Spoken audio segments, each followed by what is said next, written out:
Balima Al-Nyokma, très urgent. Balima au biais, samedi 6 décembre 2025. Aïwa, Amburaka, information sur 600. Ko Bina Jaraka Moro, Kuyanga, Siterni, Tchaman, Kuye Tchaman Dini, a vidéo Rebi, Mena Iraoula. Vraiment, n'était nouvelle Doumaye Fiou, en Douzoukoun, Kami Kaminendu, Amboranga Mende, Fo Onyenabi, Kaira, Tukuni, Anga soutien, Banga, Armée Malieni. Kairala Kafo, négociation de Koum, Assimi Goutanou, Koundjaraka, négociation de Ké. Mbeno fana segere fana fo onyana, nya fo onyana. Ngo jatike wale mogo nunu. Ngo sigika foka kenouye, kuma bea te ban. Alaba abe wolomina, anfile odi konobi. Nunu me keleni, nunu nye marama fene ta kan kele, o marama fene kele beta kou kele. O ko karacho mina neke na video be, neke na video ira ula. Ambalma malien do ere boraka fode. Anga ulame folo. Il y a ça. Entre Wélissebou et Bougouni. Avant Silo. Attaque 100. Et que Chichi la femme fait. Femme paix. Dès le 6 du 12e mois 2025. Femme paix. On a un tel où le flèche change la page. Change des titres de fleurs femme paix. On y a mort la joie. C'est nous qui avons touché là. Voilà. Ko bengam mun kumbe unu nyongo chewo bengam bana kunundi. Yeah, afo bi yeah. Abana bi le 6, bien le 6 yeah. Ko bengam bana bide. Ko tile binani. Unanga surasu kumbe na tile binani de kan. Mais il me semble que après au karanyogoni, nyemu me ko milliard d'euros de kunga di mogo numa. Non seulement au cas kasora de kunga bla. En même temps, milliard d'euros au de kunganga di. Malia yo kuma ina mede. Chieno ina uye négociation folo minke. Uye milliard fla de di mwanma nuka kasola de e ma doko ma kemeni ko me neken ka sursi la ma binani ma keli ube manani o de blara. O ne ka sursi ne mu ire seke ko la je ko tien ere don abisa ga ne be fili. Kasola de ndo keni blara. Bon o de bana peu aywa uye échange ou ke affaire do fle angalaje. Aben yabala. Unanga surasu be mangam bayere de baby. Unanga surasu unolu kerime nyogona bi. Ntendo wawula. Bon, si be fam baby. Neke nga do be mali surasu yi. Mali surasu, je vous soutiens. Nta si mi fede.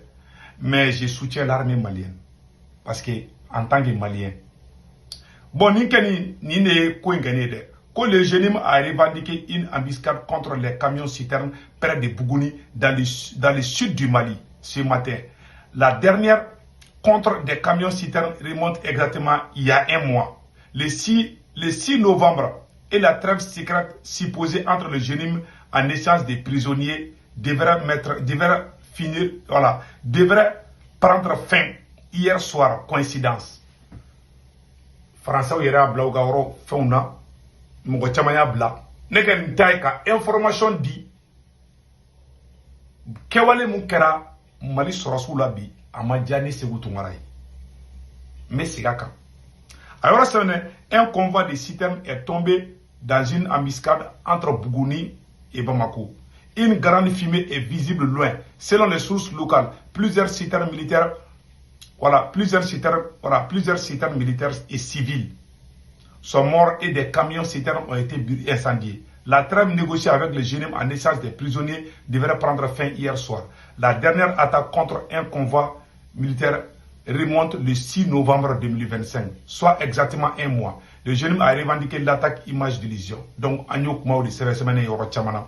Si ça, ne me mou fo bella jedengena. Mena mou fo bella jedengena. Anye vocal dota anga vne vocal lame. Consultation. Ebo mo contrat ebo akoma wale. On dara bismillah. Ayam bla la sale na bla le mona wale. Akonu sigarnu adam ne ka be to godi. Fa glebnan to mena. Voilà. Asimu bona be minga ko gasida. Voilà. Bina ga adam ne. Bon, Malien, ni dames dans les mangas du Boulade. Malheureusement, voilà ce qui se passe au Mali. Ni ne bega ke Mali konobi. Bon, an ye ni image ye. Image wɛrɛw fana bɔra, minnu fana image bɔ ko yiraw la, ka yira la ka fɔ ko in ne bɛ ka sara la dɛ. An ka janga ni image fana lajɛ.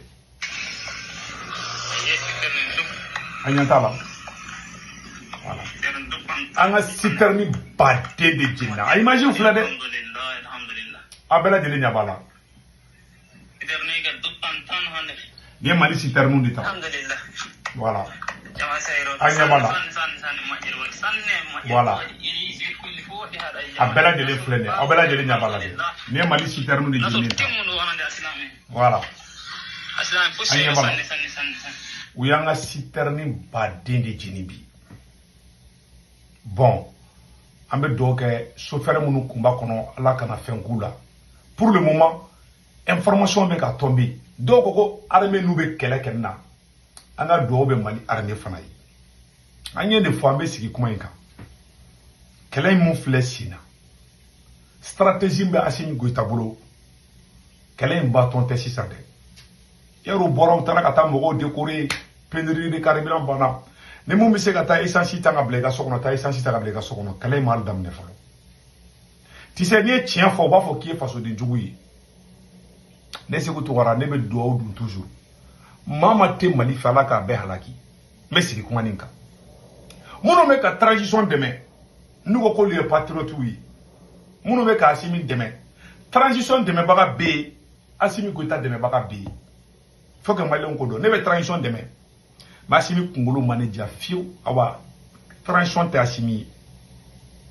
N bɛ ka tiɲɛ de fɔ a ɲɛna dɛ. Mɔgɔ caman bɛ transition kɔnɔ olu ka di ne ye. Beaucoup même. Ablaye Maïga bɔra donc a ye Silamɛw rencontré. Ne Ablaye Maïga kunkolo ma ne diya kosɛbɛ. Mais a ye ɲumanya kelen kɛ ne bɔra n'o fɔ. Moi j'ai le cœur clair. Ne mun dalen mana k'i ta ye faso ko ye bɔ i ka danga don dɛ. Mɔgɔ mɔgɔ bɛ ka Mali ko k'a yɛrɛ ka intérêt la Ala k'a bɛɛ halaki.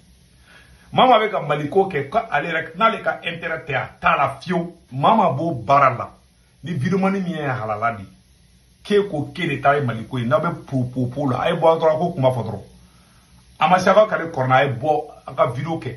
Ko maa maa bɛ ka Mali ko kɛ parce que a ka intérêt de bɛ na parce que n bɛ na parce que n bɛ dɔ sɔrɔ a la. Minnu b'o logique ani minnu ko n taara parce que n kun bɛ n ta sɔrɔ n ye n ta perdu. Maa maa b'o logique Ala k'a bɛɛ halaki. Ala k'a bɛɛ ta tiɲɛ. Maliyɛn bɛ ka fɔ ko amina. I vidéo nin dalen de la i bɔ o dugawu dun. So fila boli kɛnɛ filɛ. Maliyɛn bɛɛ lajɛlen y'a ye. U y'an ka citerne caman jeni. Mais négociation min kɛra. N bɛna négociation in secret ba dɔ fɔ a ɲɛna bi. Ko colonel Lassine Diallo n'ale bɛ Mali service de renseignement na. Section mun bɛ yen nɔ. Ko a bɛ jatigɛwale mɔgɔw ka ko la. Ko colonel Lassine Diallo o de ye négociation kɛ o yɛrɛ de ni Amadou Koufa ka mɔgɔw ye ɲɔgɔn ye. Assimi Goïta négociera ni mɔgɔ ninnu ye walasa u kana se citernenw ma. Il me semble que négociation na milliard 5 de kun kan ka di. Négociation wɛrɛ de kun kan ka kɛ. Ko ka milliard 5 di. Il me semble que ko ma kɛra sinon tile 40 ko kuma mun fɔra ne tile 40 ma dafa dɛ. Mais depuis ça fait 3 jours ne y'a mɛn ko mɔgɔ ninnu bɛ k'i préparer. Wallahi ne Ala na kɛra cɛ ne y'a mɛn. Ko bɛn ma kɛ ko milliard 5 de kun kan ka di. Maliyɛn ye kuma in lamɛn dɛ. Milliard 5 de kun kan ka di. Yɛrɛ Assimi Goïta mana ko min daminɛ a t'a laban. Assimi Goïta ye se k'a bɛ jeu de kɛ ni Bina ka mɔgɔw ye. Bina ka mɔgɔw fana ye ko in trêve u ye fitini mun kɛ o dati u y'o ta ko bɛn kunu ma trêve banna u la. Donc u commencera u ka baaraw la. Négociation kun kan ka arrondi de milliard 5 de kun kan ka di. Assimi Goïta kun ye milliard 2 di. Négociation na colonel Lassine Diallo ko de négociation kɛ. O de ma taa ɲɛfɛ. Bon, voilà les conséquences. U taara marifaw ta. U ka mɔgɔbaw bilara ka bɔ kaso la. Aw bɛɛ ka segi o baara kelen de kan. N bɛ mun fɔ maliyɛnw ɲɛna. A ye bɔ sigo kɔnɔ. N bɛ mun fɔ citerne chauffeur ɲɛna. Maa maa k'e bɛ mobili boli kɛla a ye mobili boli jɔ. Billahi talahi mɔgɔ ninnu wulila de bɛ ka tiɲɛ de fɔ a ɲɛna dɛ. Comme dans un pays sérieux. ni ni pasuku be ke gouvernement ne kan ga foko citerne bolla ka citerne jo o ya gouvernement mumbe aka jamana kono duni o ya gouvernement be ka baraka ka jamana do duni mais gouvernement te ka baraka ka jamana do to fo u ke da ga citerne chama jeni bi yana anya bala ko Somali surasu nu be kele kenna anyol de ka image ya ma armée ka communiquer ye wulun do be transition ron de be ka bok uga version di armée ya dunta aya bota ne kente kuma ni armée ken gayna ko kandi mais te propagande la